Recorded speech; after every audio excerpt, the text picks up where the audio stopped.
Eh ben, on devient galeriste par passion. À la base, j'ai commencé par lire beaucoup de bandes dessinées.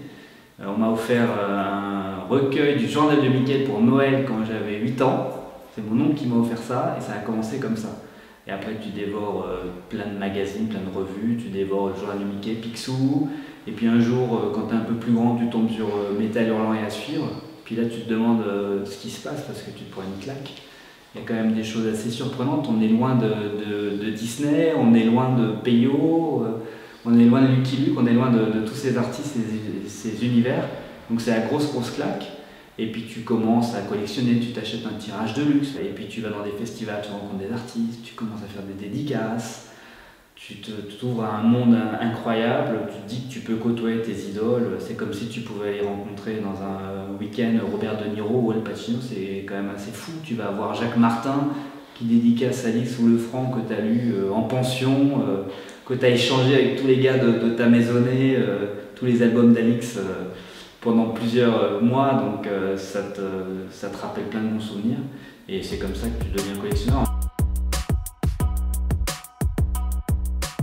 Le métier de galeriste commence par la rencontre avec des artistes, bien entendu, avec évidemment la lecture, mais aussi avec la rencontre d'autres galeristes. Voilà. Et moi, mes premières rencontres de galeristes, ça a été Claudine Giraud, quand j'avais 15 ans, donc il y a quand même 30 ans. Et puis Christian Desbois, qui a toujours été charmant, que j'adorais, que j'aimais beaucoup, qui nous a toujours accueillis gentiment alors qu'on n'avait pas d'argent. Tu vois. Et, bon, à la base, un galeriste, c'est quand même un marchand. Donc c'est plein de bons souvenirs. Christian, il a donné en fait toute sa noblesse et son élégance au métier de galeriste. Il a fait déjà des artistes de bande dessinée, des artistes à part entière, ce qui n'était pas le cas. Pendant longtemps, la bande dessinée, c'était regardé comme la lecture des débiles ou des voyous ou des crétins. Christian, il a traité les artistes de bande dessinée à la place qu'ils méritaient. Donc il les a exposés sur les murs, encadrés comme n'importe quel autre artiste, donné une vraie dimension valorisante à cet art. Tu pouvais aller voir les toiles d'Avril, les toiles de Gothic, de Loustal, bien évidemment d'Enki Bilal aussi. Si tu voulais voir des originaux du maître, tu allais chez Christian. À l'époque aussi, Christian avait édité beaucoup d'images. Il avait travaillé avec Uderzo, donc c'était génial. Il avait fait plein d'images avec Uderzo. Donc c'était vraiment le paradis, quoi. Et puis toujours super gentil, ça c'est vachement important. Pour un gamin, quand tu rentres dans une galerie, c'est pas très évident. Il y a toujours le côté un peu distancié et froid.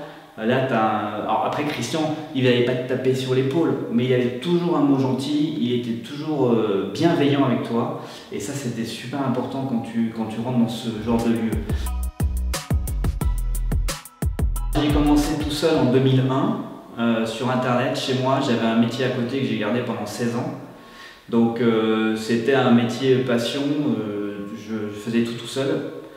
Je saisissais toutes les infos sur le site, je faisais les scans moi-même, je répondais aux clients, je recevais les clients chez moi. Donc c'était il y a bien longtemps. J'avais Jean-Claude Gotting à l'époque qui m'aidait, il avait fait tous les visuels du site et puis après il a structuré le site internet, il m'a donné une dimension beaucoup plus professionnelle.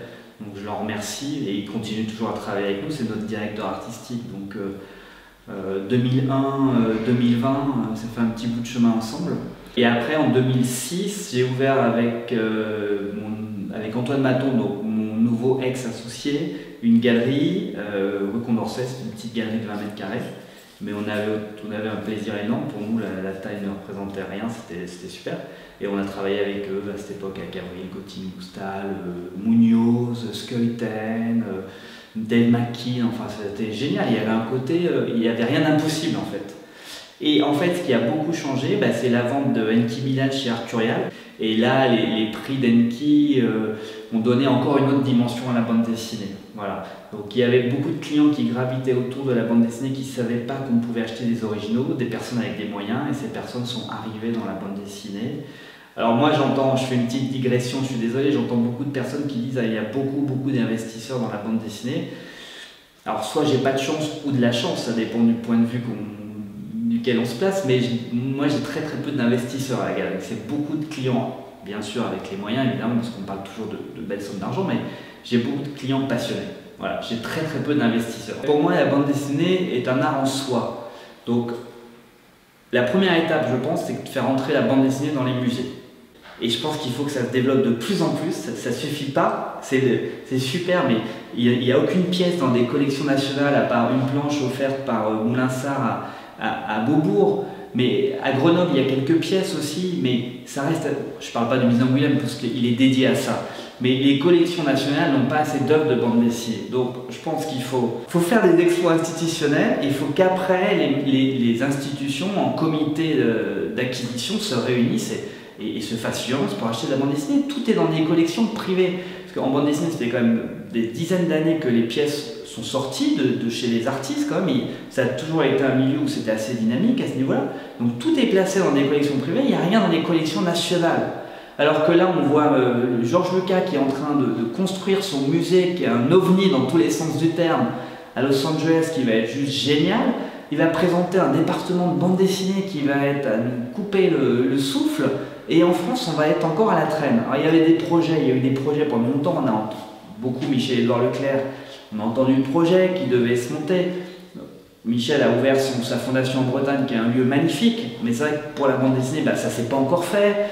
Il y a la fondation Boone qui doit ouvrir à Bruxelles, mais il faut que ça s'accélère, toutes ces ouvertures s'accélèrent, et puis que ça rentre dans les collections nationales, vraiment.